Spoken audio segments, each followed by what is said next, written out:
Hey guys, today is Wednesday, January 17th, and a couple things for you. One, the weekly market update. Secondly, the month in review and kind of the past few months in review, which I'll just briefly touch on. Okay, so where we are right now compared to last year at this time, inventory is up about 8.5%. In a numerical sense, what that looks like, last year we had 353 active listings, so 353 properties that were available for purchase. This year we have 383 properties ready and waiting for a buyer, so up 8.5%. The demand, the number of signed contracts, that's down 10% over last year. Again, numerically speaking, last year we had 106 properties under contract, just waiting for closing. This year we have 96 properties.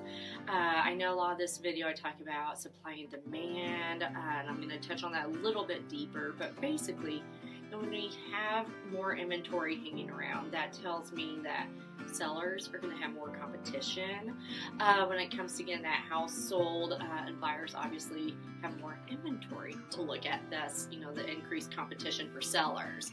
That lack or drop in buyer demand, that, from a buyer's perspective, you may be in a pretty good position as far as negotiating whatnot, but also that may mean buyers aren't willing to pull the trigger like they had been before. There's so many different facets to how that all plays out, but that's the basic sense.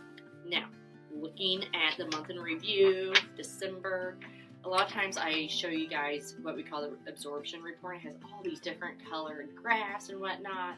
I get it. That's kind of my job. But I know it can also be difficult for other people to understand and comprehend. So I basically took those numbers, pulled it into a bar graph, and this bar graph represents the different price points and the amount of supply, which goes hand in hand with demand. Don't worry, I will attach this to this video so you guys can sit with it and really digest it if you want. But the lower the bar graph, the lower the supply. So obviously that goes back to good old supply and demand.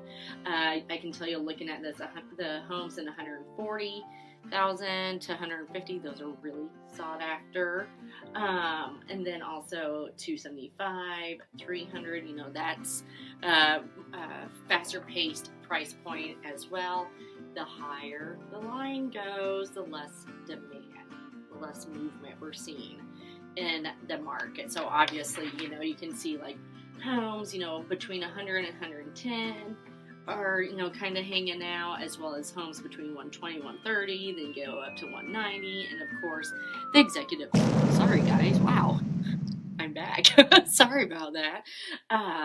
But anyhow, you can see as you get closer to that executive level home, it just, again, not as many people can afford those homes. So you see that start to kind of creep up. I'll attach this. You guys can, like I said, look that over. Basically, looking in the rearview mirror, the past quarter, essentially, in November we had about 4 months supply. Ended December with 4.7 months supply. So again, that just goes back to what I've been mentioning the past couple months. We've had more supply, less demand. So that inventory continues to grow, and we're continuing to push towards that balanced market that doesn't necessarily favor sellers like it had. So for buyers, there may be some advantages to be had. But anyhow, enough boring information, and I am going to sign off. I'll see you guys next week. Bye-bye.